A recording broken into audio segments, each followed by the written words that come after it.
Hello les amis, bienvenue sur cette nouvelle vidéo pour Idées de Biz. On va découvrir ensemble le fonctionnement, le back-office de GPayback. Donc une fois que vous vous êtes enregistré, vous allez ouvrir tout simplement votre back-office et vous allez vous retrouver ici avec cette configuration. Donc ici avec votre lien d'invitation.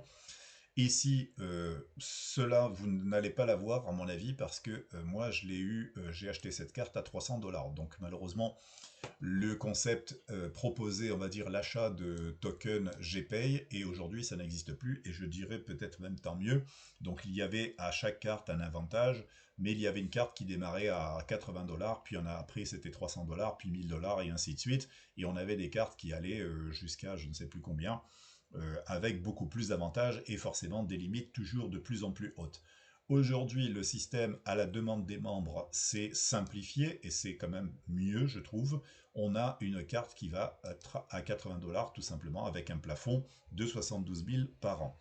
Donc cette carte, elle coûte 80 $, et les frais de livraison vont coûter 20 $.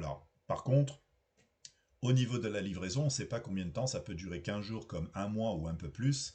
Si vous êtes pressé, vous pouvez ajouter 100 $ pour avoir une livraison dans les 10 jours. Ok? Donc ça va bien entendu dépendre de votre pays. Donc une fois que vous faites l'achat tout simplement de cette carte, vous allez cliquer sur Buy Now, deux possibilités de payer soit en USDT BNB ou soit en USDT de chez Tron, c'est-à-dire en TRC 20. Donc vous n'avez pas d'autre choix. Donc cette carte, en fait, elle a une limite de 72 000 par an. Elle est valable 4 ans.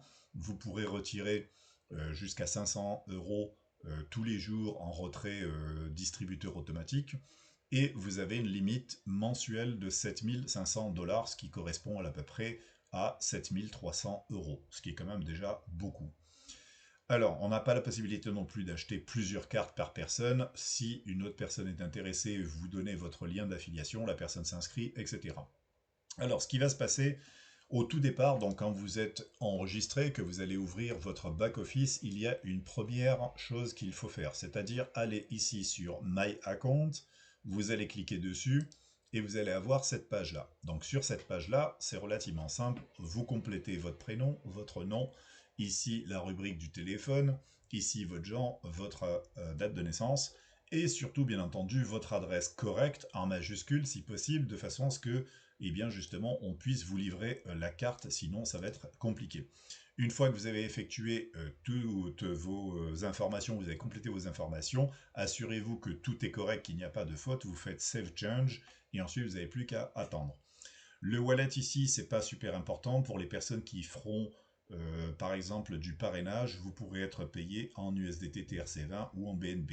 Ok, donc il suffit simplement d'indiquer les adresses de vos wallets, adresse de dépôt, je précise. L'email authentification, normalement, c'est une sécurité. Malheureusement, moi, je n'ai pas trouvé le moyen de le mettre en place, puisque quand on met le code qu'on reçoit par email, ici, on a le bouton Send Code, mais on n'a pas la partie pour valider. Donc, j'ai pas encore compris comment ça fonctionnait, mais bon, ça n'est pas, on va dire, très important pour l'instant. On verra plus tard. Une fois que vous avez fait vous êtes allé sur votre compte, vous avez fait Save Change et que vous avez enregistré surtout ces informations, celles-ci ne sont pas forcément importantes au départ, vous allez aussi aller sur Card, ici. Alors cette partie-là, vous ne l'aurez et vous ne pourrez la remplir que quand vous recevrez, on va dire, l'autorisation quand vous aurez reçu votre carte, tout simplement. Donc au tout départ, quand vous allez vous inscrire, vous aurez ici une rubrique et vous n'aurez pas ici cette rubrique card, elle n'existe pas. Ok, donc vous allez avoir marketing et ça va passer à invoice, c'est-à-dire facture. Alors, vous n'aurez rien ici. À partir du moment où GPayback va valider votre carte, c'est-à-dire la réception de l'achat de votre carte, vous allez avoir ici card et ici activer. Ok, vous pourrez soit cliquer ici ou soit revenir sur account et cliquer sur card. Quand vous recevrez votre carte, vous allez cliquer ici sur card et vous allez tout simplement enregistrer ici le numéro qui figure sur votre carte, donc les fameux 16 chiffres, vous faites éditer la carte, etc. Et donc votre carte sera pré-enregistrée. Donc ici vous avez un bouton aussi pour la sécurité, et on verra ça plus tard. Alors ensuite, une fois que, bien entendu, vous avez reçu votre carte, vous avez enregistré votre carte ici, vous allez avoir ces rubriques top-up et balance. Dans le top-up, eh bien, c'est là où vous allez pouvoir charger votre carte. Donc, comme vous le voyez ici, on peut avoir une limite de 7500 dollars USDT donc par mois. Donc, ça fait 7500 dollars, environ 7300 euros. Donc, vous pourrez ici, par exemple, indiquer, par exemple, je veux charger 100 dollars, par exemple, pourquoi pas. Et vous faites ici top-up. À partir de là, même chose que pour l'achat, vous pouvez soit charger en BNB, USDT BNB ou USDT TRC20. C'est le même principe. Ok. Ensuite, une fois que vous allez charger, eh bien, ça va arriver dans votre balance. Donc, dans votre balance ici, les fonds sont exprimés en MXN. C'est en pesos mexicains. Ok. C'est ce qui vous permet de garder un petit peu aussi l'anonymat. C'est-à-dire que c'est converti, il y a beaucoup de conversions. Donc ici, le top-up, comme tout à l'heure, on peut refaire le top-up et recharger cette balance-là. Donc là, moi, il me reste 832 MXN, bien entendu, c'est pas 832 dollars. Le seul problème qu'on a en fait, c'est justement de ne pas savoir combien on a en dollars, mais c'est relativement simple. Ce que vous pouvez faire, je vous ai laissé un bouton qui vous permet quelque part de faire la conversion. Sinon, vous ouvrez tout simplement une page, vous faites USDT to MXN, c'est-à-dire convertir les USDT en mexicains, et vous allez avoir la première page de Google, un convertisseur qui va vous permettre de faire, par exemple, de dire, allez, si je veux 100 dollars, combien ça me fait de pesos, c'est-à-dire de MXN. Donc ça fait 2010, ok? Voilà, donc c'est relativement simple. Ici, bah, si c'est du euro, ben, vous cherchez les euros et vous faites pareil, c'est exactement le même principe. Donc vous avez le convertisseur tout simplement pour savoir où vous en êtes. Ok. Donc là-dedans, c'est intéressant. Même chose, vous allez avoir une fonctionnalité qui est intéressante dans GPayback. Donc là, quand vous chargez, bien après, vous pourrez utiliser directement, à partir du moment où c'est chargé ici, vous pourrez directement utiliser votre carte pour les retraits. Donc la carte, elle est physique et elle est virtuelle. Si elle est physique, vous avez ici les informations. Alors bien entendu, vous avez ici votre numéro de carte qui a été enregistré, donc vous pouvez le visionner ici. Et ici, vous avez le code PIN. Le code PIN, en fait, vous cliquez ici sur View. Je ne vous le montre pas forcément puisque c'est un code qui est secret. C'est le code que vous allez taper dans le distributeur le distributeur de billets, tout simplement. Donc vous entrez votre carte, vous entrez les 4 chiffres et vous faites votre retrait, tout simplement. Maintenant, si vous faites un achat par Internet, vous choisissez en fait la carte virtuelle qui est déjà faite. Elle n'a pas besoin d'être préenregistrée puisqu'elle a déjà été enregistrée. Donc pour faire cet achat, eh bien, vous avez besoin des numéros. Vous cliquez ici sur View Card Number. Vous regardez ici le code CVC, c'est le petit code normalement qu'il y a derrière la carte. Et ici, vous avez la date d'expiration de votre carte qui est active, tout comme celle qui est physique, qui est active. Ok.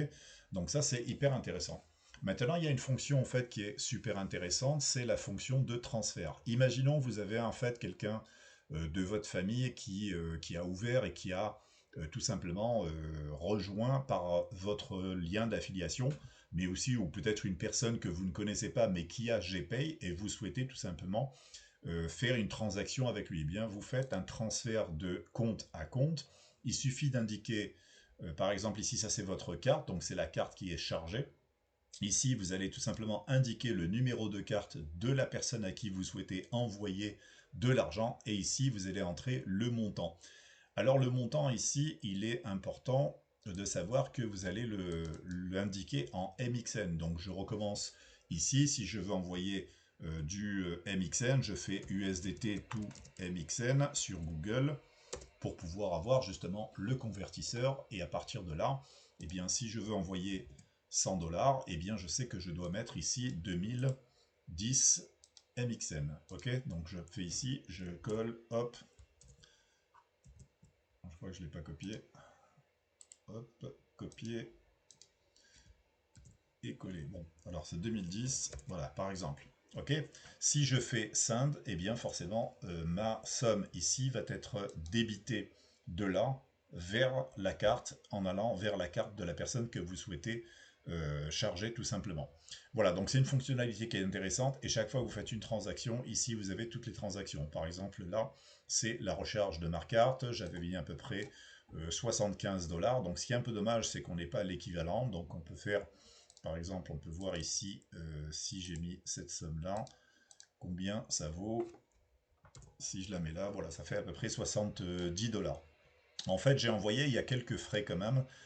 Quand on envoie, par exemple, j'ai envoyé 75 dollars de mon compte Bybit ou BitGet, peu importe, et j'ai reçu, on va dire, 14, 24, 76 MXN, ce qui correspond à 70. Donc j'ai eu à peu près 5 dollars de frais. Ça varie puisque le pesos, il augmente, il varie en fait chaque jour, donc on n'a pas toujours la même valeur. Donc avec cette variation, vous pourriez payer entre 5 dollars, 7 dollars, ça va dépendre, ok? Donc il y a des frais au dépôt. Sinon, pour les envois, quand vous envoyez en transfert ici de carte à carte, c'est zéro frais. Voilà, donc c'est reste en fait super intéressant comme idée et comme carte, bien entendu, physique pour pouvoir justement passer à travers les mailles du filet. On se retrouve dans une autre vidéo. On a terminé pour cette vidéo de présentation de GPayback. Ce que vous avez en fait à faire et à compléter. Et on se retrouve sur d'autres opportunités. À très bientôt les amis.